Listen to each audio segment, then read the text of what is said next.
Bismillahirrahmanirrahim. Assalamu alaikum. Remaining questions of exercise 1.3 chapter number 1 8 class. Question number 4. Round the rational numbers to stated number of decimal places. अब 3 decimal place. तो अब हम सबसे पहले क्या करेंगे, 23 के ऊपर डिवाइड कर देंगे. 23 डिवाइडेड बाय 3. तो 2 छोटा है, मतलब इससे 3 से लेस है, तो हम क्या करेंगे 3 को भी ऐड कर लेंगे, साथ में 23 हो जाएगा. तो अब 3 का डबल लेना है कि 23 आ जाए या इसके नियर अबाउट आए, इससे छोटा होना चाहिए. तो 3 को अगर 7 से मल्टीप्लाई करते हैं, 3 7 क्या हो जाएगा 21. तो यहाँ से 2. अब देखें 2 अगेन छोटा हो गया, तो यहाँ पर डेसिमल पॉइंट लगाएंगे. यहाँ पर अगर 0 लगा लेते हैं तो 3 को अगर 6 से मल्टीप्लाई करेंगे तो 18. अगेन यहाँ से 2 0 लगा देंगे क्योंकि इशारिया तो लग चुका है. तो अपनी तरफ से जब 0 लगाएंगे तो इसकी जो परमिशन होती है 2 ज़ीरोज़ इकट्ठे हो सकते हैं. जैसे दूसरा आएगा तब हमने क्या करना है, ऊपर एक 0 ऐड कर देनी है. अगर जैसे 1 टाइम लगाने के बाद अगर ये सॉल्व हो जाता है, फिर नेक्स्ट स्टेप आ जाता है, तो फिर हम उसमें 0 काउंट नहीं करेंगे. वंस अगेन 6 18 और यहाँ पर 2 कैरी अगेन, फिर उसको करेंगे तो 6 टाइम, तो वंस अगेन 18 2. मतलब ये जो प्रोसीजर है ये चलता जाएगा. तो हम कह सकते हैं 23 डिवाइडेड बाय 3 अगर करेंगे तो 7.666 एट सो ऑन, ये चीज़ चलती जाएगी. अब हमने करना क्या था, 3 डेसिमल प्लेस. 3 डेसिमल प्लेस तो मतलब डेसिमल प्लेस मैंने कल भी आपको बताया था क्या होता है कि जो इशारे के बाद जो इनसे होते हैं उनको हमने डेसिमल प्लेस कहते हैं. तो 3 डेसिमल कह रहा है मतलब इशारे के बाद जो है ना 3 इनसे हमने लिखने हैं. तो वंस अगेन अगर देखेंगे तो ये आगे भी कंटिन्यू रहेगा, तो 6 के हिसाब से रहेगा. तो अब हमने क्या करना है, इसको उसके रिप्लेस करेंगे तो 7.66. अब यहाँ पर देखें 3 डेसिमल करना था, 2 डेसिमल तो लिख लिया ना. थर्ड जब लिखेंगे तो उससे फोर्थ देखेंगे, फोर्थ 5 से ग्रेटर है या 5 है, तो 6 आ रहा है, तो हम क्या करेंगे इसमें 1 ऐड कर देंगे, तो यहाँ पर 7 हो जाएगा. 7.667 ये इसका क्या होगा, 3 डेसिमल प्लेस तक आंसर होगा. ऐसे ये नेक्स्ट वैल्यू है 22 डिवाइडेड बाय 6. अब इसमें वो कंडीशन दे रहा है हमें 3 डेसिमल प्लेस, इसमें भी 3 डेसिमल प्लेस की वो बात कर रहा है. तो जब 22 को डिवाइड करेंगे तो 22 divided by 6 is equal to हमारे पास आ जाएगा आंसर 3.6666 एट सो ऑन. अब इसमें भी देखें वही चीज़ आ रही है, वही रिस्पॉन्स दे रहा है.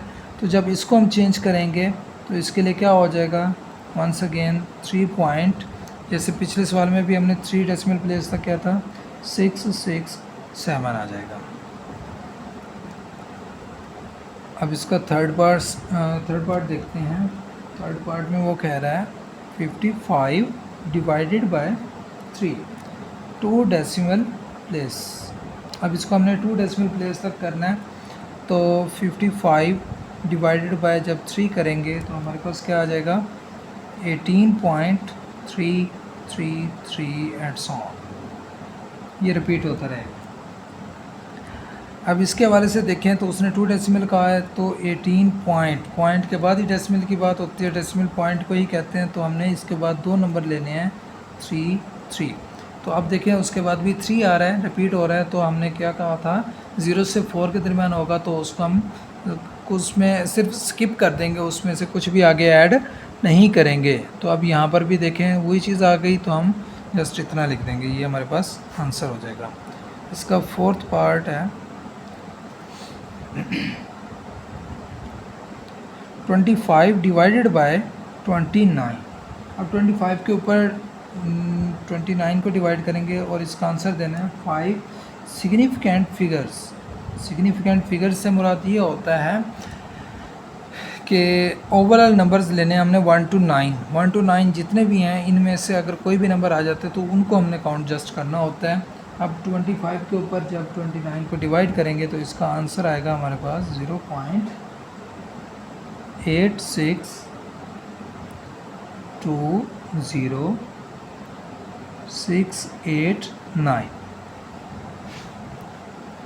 अब इसमें देखें हमारे पास जो है इसका ये आंसर है एड्स ऑन, ये चलता भी जाएगा। हमने इसमें से क्या करना है, जस्ट 5 सिग्निफिकेंट फिगर लेने हैं। तो ये कंडीशन अप्लाई करते वक्त हमने क्या करना है, 0 पॉइंट। तो हमने जस्ट क्या कहा था मैंने अभी कि हमने 1 to 9 नंबर्स लेने हैं। तो 1 to 9 में अब ये 0 पॉइंट आ रहा है तो ये इसमें काउंट नहीं होगा। 8 से हम स्टार्ट करेंगे, 8 6 2 0। अब ये 0 भी काउंटेबल होगा क्योंकि ये उस वैल्यू के जो है ना सेंटर में आ गया है। उसके बाद भी कोई ना कोई वैल्यू है पड़ी, तो इसलिए हम इसको भी काउंट करेंगे। 1 2 3 एंड 4 5 तक लेना था। पाँचवा नंबर हमारे पास जो है, फिफ्थ नंबर जो है वो 6 है। तो ये हमारे पास जो छठा नंबर होगा उसको रिप्लेस करते वक्त देखेंगे अगर वो 5 से ग्रेटर है तो यहाँ पर 7, ये हमारे पास क्या हो जाएगा, इसका आंसर हो जाएगा। Number 5 right number. हमने जस्ट नंबर्स लिखने हैं, नंबर बताना है, काउंट करना है कि भाई कितने नंबर हैं इन सिग्निफिकेंट ईच विच गिवन। अब देखें जो हमें स्टेटमेंट गिवन है इसमें देखना है कि भाई सिग्निफिकेंट फिगर्स कितने हैं। मैंने क्या कहा था कि भाई अगर 0 दरमियान में होता फिर उसको काउंट करते, अब पहले आगे या लास्ट में आता है तो उसको हम काउंट नहीं करेंगे। तो यहाँ पर हमारे पास सिग्निफिकेंट फिगर्स जो होंगे वो 2 हो जाएंगे, ये इसका आंसर आ जाएगा। तो इसके अंदर देखें 1 2 3 4 एंड 5, तो इसके 5 हो जाएंगे। और इसके अंदर अगर काउंट करेंगे तो 0.108। अब जैसे इसके अंदर आ गया तो यहाँ पर क्या हो जाएंगे, 108। अब इशारिया जो है ना उसके बाद जब 0 आता है और उसके बाद कुछ ना हो तो वो वैल्यू लेस होता है, तो यहाँ पर 3 आ जाएंगे।